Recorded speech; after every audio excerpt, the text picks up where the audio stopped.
what is the Big Ten doing? I mean, what are they thinking right now? Because to me, it's baffling that they still haven't reversed this decision to play football this year. Obviously, I think the Pac-12 is out. I think the Pac-12 doesn't really care that much about college football. But the Big Ten, and we saw the backlash when that announcement first came out. We kind of all know the story to this point that the Big Ten sort of thought everyone would follow their lead, and it obviously turned out that was not the case.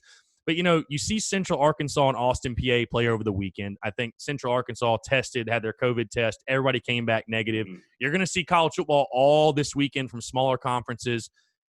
Do you think the Big Ten's going to turn around? Because to me, like I said, it's just baffling. I have no words for it. I can't believe the Big Ten is still kind of dragging their feet on this one. I've said it a lot these past few weeks or so, but so much of this has been about optics. And that's the frustrating thing for college football fans is we don't want to hear people making these huge, unprecedented decisions based on optics. We want them to be based on science or facts, or look, they point to this study and they say, this is exactly why we made this move, when, we're seeing all these different opinions from the medical experts across the Power 5 conferences. And that is why the SEC and Big 12 and ACC have continued forward with this season, because they have gotten the A-OK from their medical experts to be able to do this, whereas the Big Ten said, you know what, myocarditis, we just can't push forward with that right now. And it scared them. And it's not that, this isn't serious. This is a pandemic. This is 180,000 people who have died in this country from this. But this is still something that we're still trying to figure out new information. And it was strange to see the Big Ten make this decision that was so unprecedented at the time when, you go back to the scheduling stuff. When they announced the conference-only schedule, and Kevin Warren is under the impression that everybody is just going to follow in the Big Ten's footsteps. And that sort of happened in a way, but at the same time, it was like, oh, so you're just going to go off and do your own thing. Like, that's how this is going to work. And it's been frustrating to watch the Big Ten, one, not understand the mammoth expectations and the ripple effect that comes with a decision like this. And to have seen how the league, and Kevin Warren has since admitted, look, I didn't understand that the backlash was going to be as strong as it was. And seeing the way that they have sort of tried to cover their tracks a bit, make it look like they're still trying to get a fall season going and still kind of not, they're on the phone with President Trump and they're doing this and they're doing that. And it's like they've done so many things in the last few weeks just based purely on optics. And that's the frustrating thing, because Big Ten fans, and I deal with this a lot on the Big Ten side for Saturday Tradition and our writers and stuff, and what they've had to deal with, not knowing if we're going to have a fall season or not. And, dealing with that on a daily basis has just been a nightmare. It's an absolute mess. And the entire brand of the conference, no matter what happens this year, has taken a huge hit. Yeah, it just seems like there's dysfunction all over the place. And I think the thing that's kind of ironic is, I'm sure you'd agree, the Big Ten, it seems like the reason they did this was they almost wanted to get a leg up on everybody. They thought, again, everybody would follow them and, like you said, follow in their footsteps. And I feel like they've just made the SEC look better because the SEC took the wait-and-see approach. And I think you guys talked about this, but for a while, and me and Chris talked about this last week, I know Chris was one, he was very vocal questioning Greg Sankey and the SEC and what they're thinking and what they're doing. And now we sit here just 25 days away from kickoff.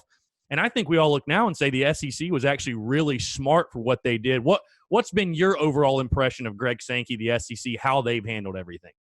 I've been critical of him at points because when Kevin Warren announced the scheduling decision, I kind of said, what's Greg Sankey waiting on? It kind of seems like he's a little bit on his heels a little bit. And then with the release of the schedule and the way that whole thing was handled, the news dump feel of it. Yeah. Gosh, it was brutal. And you're like, what's going on, man? Like, is he just getting pulled in too many different directions? And you take a step back and you take a breath and you realize this is someone who understood when we get kids back on campus, this entire conversation is going to change. And there's going to be a lot of very knee-jerk reactions when that happens, with cases like UNC and Notre Dame and Alabama, where you see, and South Carolina, where you see these high numbers on campus and you're like, all right, well, what are we going to do with this? We're supposed to have a game played on Saturday. And instead he said, okay, let's push this back to the point where we can still have a relatively normal season, September 26th start date. You can kind of get a feel for how this is going to go when kids are back on campus. Maybe we've changed things. Maybe we've had kids in quarantine, or maybe these athletes are getting a pseudo bubble, so to speak. But I praise him for the way that he's handled this, because he looks like the smartest guy in the room. I mean, he really does during this process in which there's nothing that can really prep you for this. Kevin Warren has reminded us of that at every turn. We're shown many examples of his inexperience as opposed to Greg Sankey, who has been measured, hasn't been reacting to just one specific thing, has been adamant about, look, we've got to get this thing under control. We feel confident with the protocols that we've put in place. Here's why we want to be able to have a season. Here's how we think we can best do it.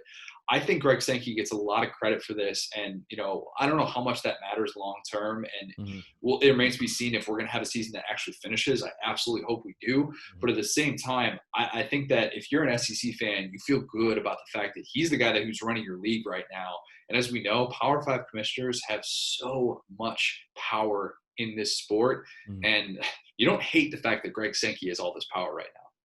Yeah, I know you'd probably agree again. I think this is probably going to be the wackiest season we've ever seen because I was just thinking to myself, I mean, we're going to have spreads and lines and stuff like that. And, what happens if 2-3 days before a game your starting quarterback is out with COVID or something? It's like it's going to be so unpredictable in that regard. But I will say I've said all offseason, we're going to get off it in just a second because I know everybody's so tired of hearing about the coronavirus thing. But as far as the pandemic relates to football, I've said all offseason, I think if the powers that be, people that are in charge, if everybody just keeps their cool, I think we will be able to have a full season.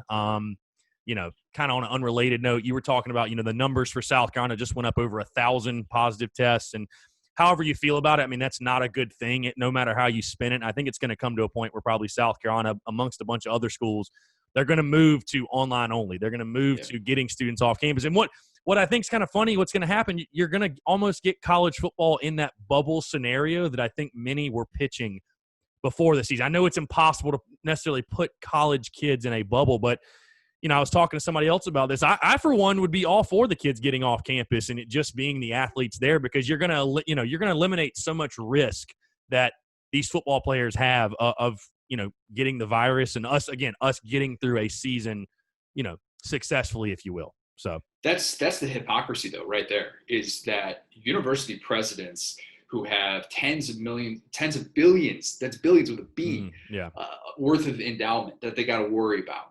And they're having these kids back on campus. Why? Because they want that tuition money. Yeah. And they're not testing in the same way that football programs are. And that's something where, like, okay, Nick Saban brought this up, and I thought it was a perfectly fair point to make. It's like, all right, you're going to condemn football and say that football is spreading this when we are incentivizing kids to want to stay free from these situations in which they're going out to bars and stuff like that and just being reckless about this, as opposed to bringing kids back on campus, having in-person classes. When I've been saying for a few weeks, like, it seems like a pretty easy concession to make to just be like, hey, fall athletes, y'all can take online classes. You're good. Joe Burrow didn't take a single in-person class in his 2 years at LSU. I understand he's a grad student, but at the same time, it's like, what are we doing here by pretending that college athletes are normal students when there are so many ways that they've been able to get resources that show that they are not normal students. They aren't. They just aren't. That's reality. So I question why these programs haven't gone off and said, you know what, you're a college athlete. We need to make sure that you are able to honor your scholarship in the best way possible. And we want you to be able to play your sport. And to do that, we're going to try and do the best possible measure. We're going to try and put the best possible measure in place to be able to put you in sort of your own little bubble and try and have you not deal with these in-person classes, because that's where I feel like they could have made this change a little bit ago, and they weren't necessarily willing to do that. Like, you had Ole Miss linebacker Momo Sanogo, who in that Washington Post story comes out and is like, man, what are you guys going to do about the fact that I've got 4 in-person classes this week, and I've got, the kid who's sitting right behind me who's been going to the bars all week? Like, I can go into quarantine and be shut down for 14 days just because of that. And that's why this thing is so tricky, and it's going to be so tough to monitor, because there are still those variables that we have to deal with. Yeah, and I agree with you. There's really no excuse not to do that in a sense. I mean, look what we're doing right now. It's 2020. I mean, it's just there's no excuse not to do it.